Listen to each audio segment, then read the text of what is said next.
Hey there, Scorpio! Hi, new subscribers! My name is Yan. Welcome here sa ating mga returning tambayers. Thank you sa inyong walang sawang pagtambay. At yun nga, kung hindi nyo pa knows, meron po tayong other channel. Link is down below sa ating description box. So if interested, just click that link para ma-redirect kayo doon. At makita ninyo, mapanood ninyo, no, kung tinatawag kayo ng ating video readings timeless naman yan, no, pwede kayong manood at makinig, basta just take only what resonates. And pakatandaan ninyo na wala tayong genders, babae, lalaki, LGBT, lahat welcome. Pwede rin pong i-switch yung mga roles dahil possible talaga magkapalit-palit kasi sa itong general reading, and at the end of the day, everybody, mayroon kayong free will na free nyo pong gamitin anytime, anywhere. So, let's go ahead and check these messages para sa inyong May 2025 is Scorpio. Archangel Michael, thank you so much, together with the angel guides. Can we get messages right here for Scorpio? Kung may cross-watcher dito si Scorpio, welcome ka din. At kung may Scorpio placement sa kanilang natal/birth chart, welcome din. Okay, just take only what resonates, guys.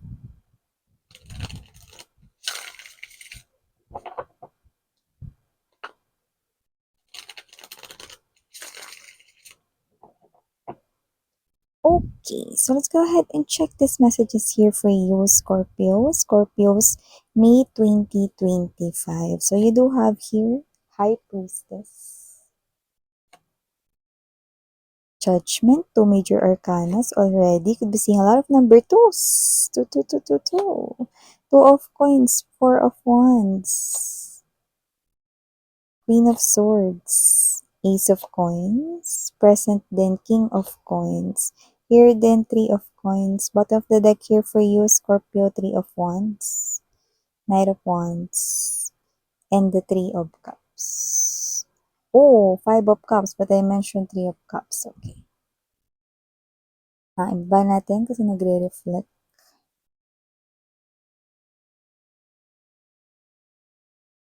Okay. So, Scorpio, so nakikita natin dito mga babes, na nakakita tayo ng energy dito, na posibleng meron dito yung may alam pero nananatiling tahimik. Ganun. So, kung sino man tong energy na to, na pwedeng kayo din yun, baka meron kayong nililihim na parang ayaw ninyong ipaalam sa iba. Pwedeng about yan sa nalalaman ninyo sa iba, more likely, no? Parang baka pinakiusapan kayo na pakilihim mo naman to, wag mo na lang sabihin or banggitin sa iba, no? So, it looks like you're taking full responsibility na hindi ito i-mention sa iba kasi kung sino man ito na pwedeng nakiusap or lalapit sa inyo ngayong May 2025, maybe this is someone here na talagang may full trust sa inyo. Pinagkakatiwalaan kayo. Could be a friend, best friend, someone here naka-close ninyo, no? Pero may energy rin dito mga babes na parang merong alam about something pero possible na hindi sinasabi sa inyo at kung ganun man ang situation na ito ay tinatago mula sa inyo, ito ay lalabas pa rin, no? Pero sa iba na mismo manggagaling. Yan, no? So, yung mga ganong klase ng energy.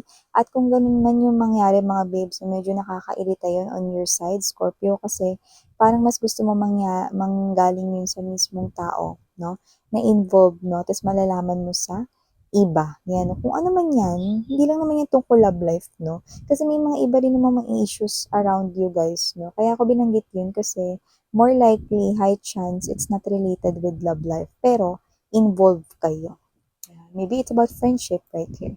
Maybe about your connection with other people. Might be, no? So, may ganong klase ng energy. Kung papansin ninyo, tinawag ko tong 3 of cups, no? Kahit na 5 of cups naman yan. So, kung sino man tong energy na to, this person, you might meet him or her or baka mag-arrive siya. No, ngayong May 2025, makilala mo siya with the Knight of Wands energy. This person here, for some reason, no, nakikita ko rito na may energy siya ng confidence. Possible rin na dahil mainit yung panahon ngayon na pwedeng lagi siyang topless kung siya ay guy, no? Or kung siya naman ay woman right here, pwedeng spaghetti, sleeveless, no? Madalas ko yung nakikita rito na sinusuot niya, no? And for some reason, for a specific lang na clue, possible na yung damit niya na pambahay konti lang, tapos paulit-ulit. Ano? Clue yun. So, kasi naman tong energy na to, no, hindi pa siya nami-meet ever. Like, hindi pa kayo nagkakaroon ng encounter. Pero high chance, no, na pag nagkaroon na kayo ng encounter dito, possible siya rito, no? Huwag kayong mag-alala, hindi naman siya rito player.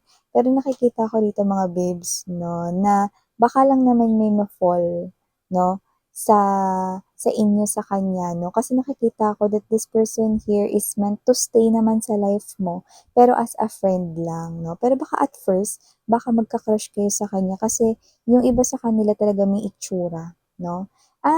Sila yung klase ng energy na parang very expressive sa kanilang mga emotions and feelings, yung parang hindi ha-hide sa mga bushes, direct kung direct, straightforward kung sabihin yung mga gusto nilang iparating. Like, ano ba yan, ang init?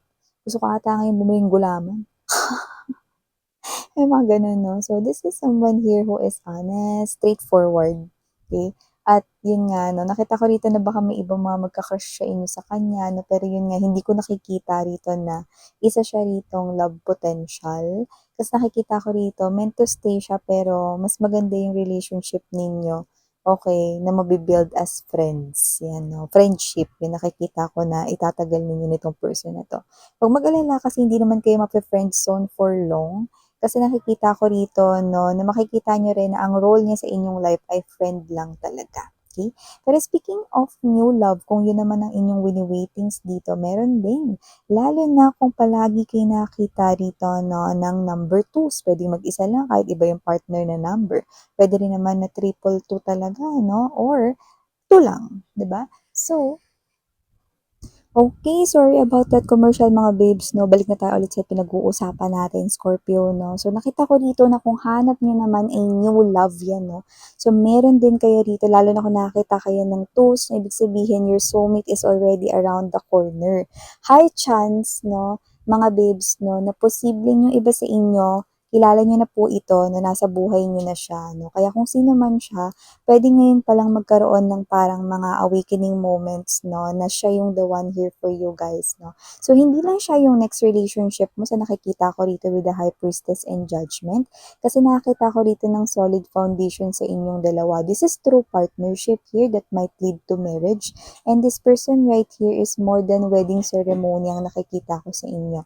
So, lumalabas na kung sino man tong energy na to, no, this is someone here na magiging full support rito, no, sa inyong mga gagawin, mga desisyon rito na gusto ninyo na parang um, gawin sa inyong life, no, very supportive ang energy na to, no. So, nakikita ko rito na pwedeng isa na siya sa mga nandyan sa life mo, no, pero yun nga, hindi pa bukas yung parang connection ninyo, mabubuksan pa lang. Possible na this May 2025, no, is meron kayo rito mga situations na mas madalas kayong magkakasama, Scorpio, no, at mas maiintindihan mo kung ano yung ibig kong sabihin. Kasi parang alam mo yun, yung taong para pala sa'yo is nandyan lang pala, pero hindi pa time para, magkaroon ng labi-dabi moment sa inyo, no? So, parang mga ganong klase ng energy. Pero this May, meron na ritong natural na mag-unfold rito sa inyong connection. So, yun ang lumalabas dito. Up until, no, this person here will open up, no, ang kanya ritong self, no, more to you, at nakikita ko rin na magiging ganun ka rin sa kanya. So, parang kung friends kayo, mas titibay pa yung friendship ninyo, then parang natural na mag-evolve ito, no, into something more. Like a deeper connection. Ganyan, no? So, kung sino man yung friend mo na yan, possible na meron siya rito. Alam mo yung palagi niya kinakain. May clung ganun, no? Parang, palagi niya kinakain, palagi niya iniinom. No? Kunwari, pwedeng araw-araw, umiinom siya nito, or araw-araw kumakain siya niyan. Mga ganun.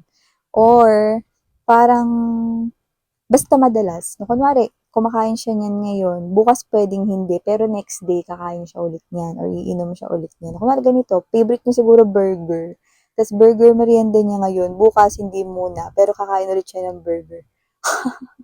Sa mga parang susunod pa. Example lang yun pero parang ganun. O kaya, baka naman mahilig siya sa milk tea, coffee, hindi nawawala yan sa kanyang mga tinitake everyday, no? Inumin, pagkain, ganyan. Okay, baka favorite niya ganun, no? O kaya kahit simpleng chocolate, no? Or lagi siya may dala nito, kunyari candy, 'di ba? Bubble gum, yan. Parang lagi siyang may ganung bit-bit. Okay. So maliban diyan, Scorpio, no? Yeah, that might be a specific clue, okay? So, maliban dyan, nakakita rin tayo rito ng energy, no, na possible na meron ditong ibigay na task sa'yo. Possible na isa itong klase ng task, no, na parang feeling mo, kaya ko ba 'to boss or parang, kaya ko ba 'to sir or ma'am, 'yan 'no, may gano'n din klase ng energy 'no. So parang you are, ah bahagyang natatakot dito, 'no? So, parang medyo naki-question niyo rito kung kaya niyo ba 'to, 'no, responsibility na ito. Kasi parang malaki ito na ibibigay sa inyo ng kumpanya or kung sino man 'tong kausap niyo ritong higher rank, 'no? Puwedeng boss, CEO ng company or whatever, 'no? So, hindi niya naman 'yan ibibigay sa inyo, Scorpio, kung hindi niya kayo nakikitaan ng potensyal diyan. Siguro parang gagawin niya kayo ritong parang leader, 'no, na, "O sige, ikaw ang ano, ipapa-handle ko rito sa ganitong klase ng task, 'yan 'no, at meron akong mga ilalagay na mga kasama mo." Pero siyempre ikaw pa rin yung magiging lead, ikaw pa rin yung magdedesisyon 'no, at, magke-came up ng ganitong klase ng mga outcome or proseso 'no, ikaw yung, um, responsible doon 'no. So, parang nakikita mo yun as something here na what's this? Parang nakikita mo yun as something here na parang malaking responsibilidad, 'no? Pero ayaw mo naman rito na parang tanggihan iyon kasi sa kabilang banda nakikita mo na baka ito na yung ano, 'di ba? Baka ito na yung oportunidad para, umangat yung aking rank, 'no? Or baka ito na yung oportunidad na, madagdagan yung pinansyal ko, baka merong ibibigay sa'kin na kapalit nito na incentives, 'no? So, yeah, you're right 'no, meron ka talagang makukuha rito kasi meron talagang hinahanda rito yung company or yung boss mo rito. Tignan mo yung hawak niya, oh, see? Meron talaga 'no, at malaki 'yan 'no. Ito 'yan mga babes 'no, yung hawak niya na 'yun, ito 'yan. So, kung ano man ito Scorpio 'no, go grab it kasi nakikita ko rito na kung ano man 'yan, talagang may chance na talagang mag-fly-fly dito either yung money mo or yung career mo 'no. Eh, paano naman kami Miss 'yan, negosyo 'yung sa'min, hindi naman kami nagwo-work sa company 'no. Meron din kayo dito mga babes 'no, pero dito medyo maiinis lang kayo. Bakit? Kasi kung kayo 'to na parang nagse-sell kayo ng products, services, online or kahit na may shop kayo rito, makaka-encounter kayo rito ng hindi lang isa, kundi possible na baka dalawa gano'n or more 'no, ng mga difficult customers or clients 'no. Yung parang yung iba tinatawag itong joy reservers or parang joy reservers, tama ba ako mga babes 'no? Parang kunwari ano ipapa-reserve, "Sige tawag nito pa-source out naman 'yan tapos ano, sige send ko sa'yo yung bayad ganito, ganyan." Tapos kayo, o sige okey nakita mo na example lang 'to mga babes, o sige ito na yung ano order na handa ko na, nakita na namin yung pinapa-source out mo rito then pagdating dun sa mismong babayaran na or whatever, possible na hindi mo na siya ma-contact or ika-cancel niya rito yung kanya rito na order sa inyo, 'yan 'no.